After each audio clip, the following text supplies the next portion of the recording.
Good morning, everyone, and welcome to this special edition of our Entertainment Roundup, where we dive deep into the world of British television, a drama that unfolds not on scripted sets but right in the heart of live morning broadcasts.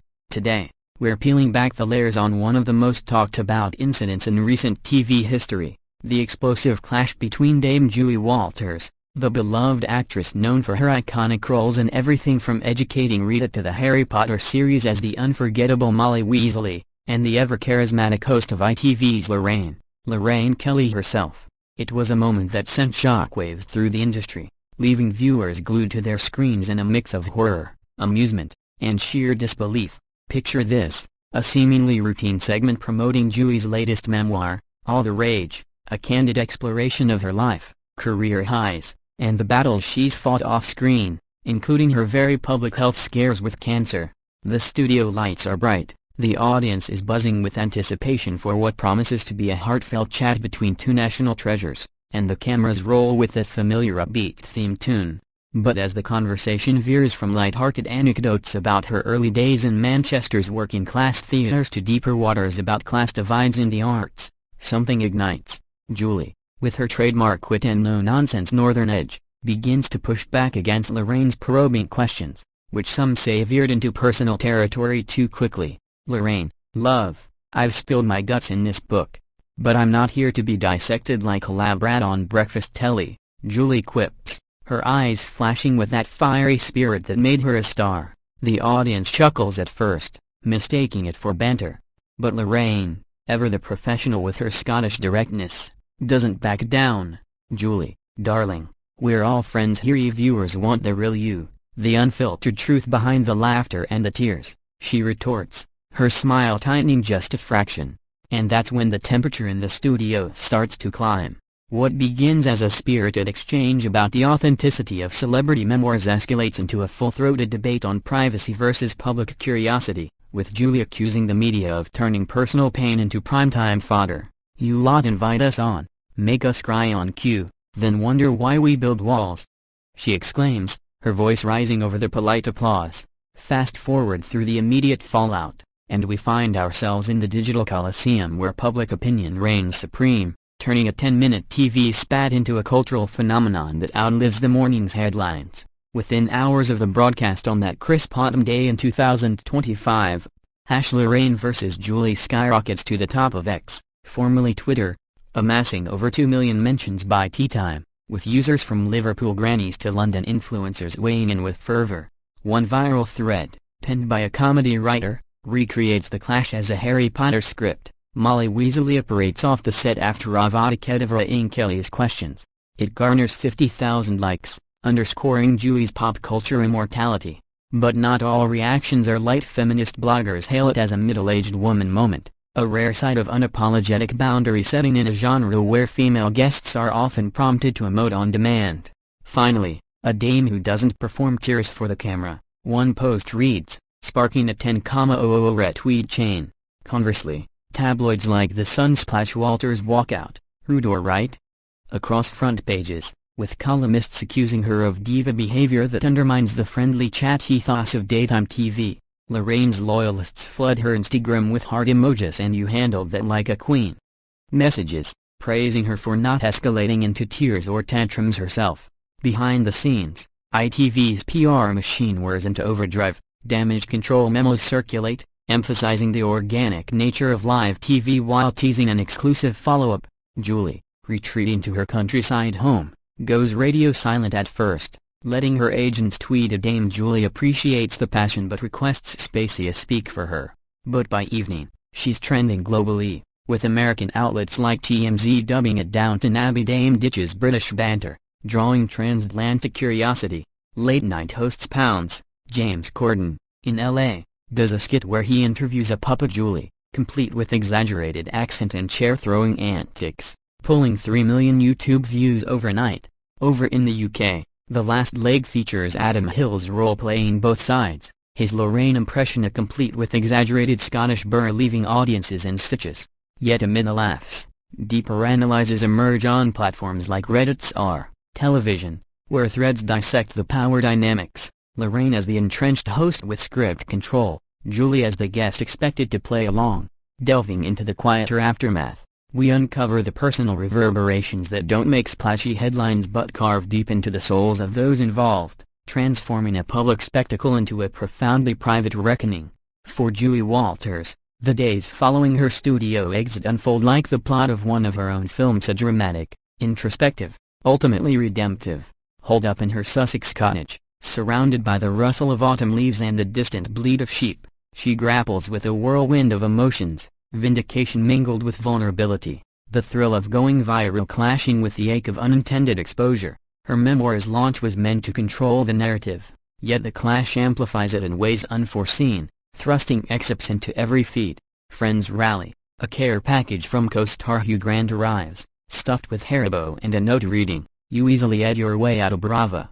Laughter helps, but therapy sessions a long part of her post-cancer toolkit to intensify, unpacking the trigger. It wasn't just Lorraine, she confides to her journal, pages we imagine filled with looping script like prose. It was every interviewer who's ever asked how did it feel to almost die? As if it's a soundbite. Sleep evades her midnight scrolls through comment sections reveal a spectrum from adoring queen of quitters gifts to cruel past her prime prima donna barbs that sting deeper than she'd admit. Her daughter, Maisie, becomes anchor, brewing endless cups of builder's tea and reminding her, "Mum, you're the one who taught me boundaries aren't tantrums." Family dinners turn therapeutic, dissecting the moment over shepherd's pie, with Julie's husband Grant Roffey offering grounded wisdom from his landscaping world. Love, Telly's a stagia you just lowered the curtain early. Physically, the stress flares old ailments, a twinge in her side sends her for scans, clear but a stark reminder of fragility. Shifting focus to the wider industry, this seemingly isolated eruption proves a catalyst for systemic soul-searching, prompting talk shows, networks, and guilds to confront long-simmering issues of consent, control, and the commodification of emotion in live formats. ITV, still smarting from the PR ping-pong, commissions an internal review within days, led by a panel of media ethicists and former guests. Their report of boundaries on air, lessons from Lorraine leaked to Variety and becoming mandatory reading from This Morning to The View. Key takeaways: mandatory pre-interview comfort contracts outlining off-limits topics, with guests initialing like prenups.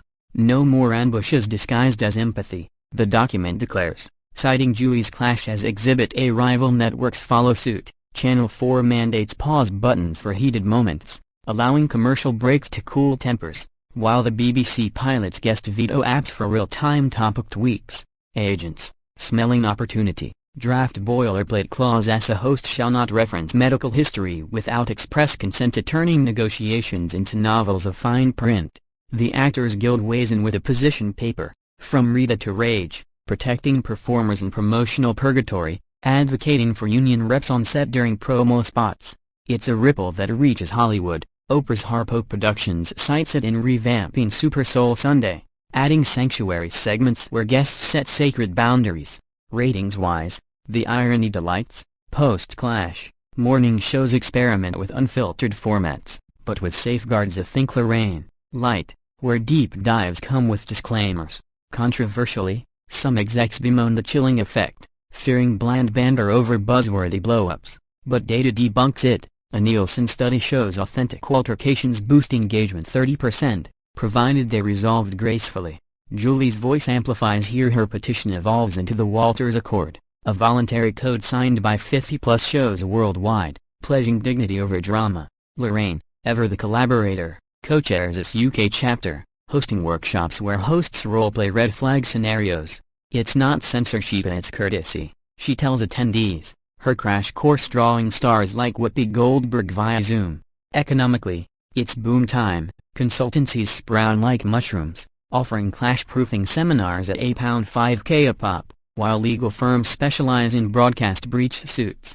Now, let's elevate our lens to the cultural colossus this event becomes, a mirror not just to teletropes but to society's insatiable hunger for the heartfelt lace with havoc, dissecting how one breakfast blow-up becomes a barometer for bigger battles over authenticity in an age of algorithm-driven intimacy. In the UK, where morning TV is ritual as much as ratings, the clash crystallizes a generational chasm. Boomers applaud Julie's old-school spine, millennials meme it into oblivion, Gen Z TikToks it as boundary boss energy. their duets racking billions of views with captions like "Pop, you're Molly Weasley at a family reunion gone wrong."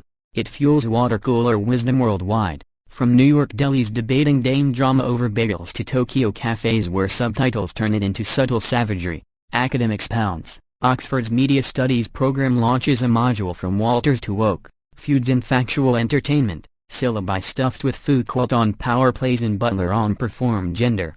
The walkout wasn't exit, it was enactment. A professor tweets, sparking 20k quote tweets. Pop psych books boom, rage on air by a celebrity shrink tops charts, using the clip as case zero for triggered Titan theory. Artistically, it inspires. Street murals in Manchester depict Julie mid-stride, fist raised like Delacroix's Liberty, while London's fringe theatres stage Lorraine's Last Laugh, a play where roles reverse weekly.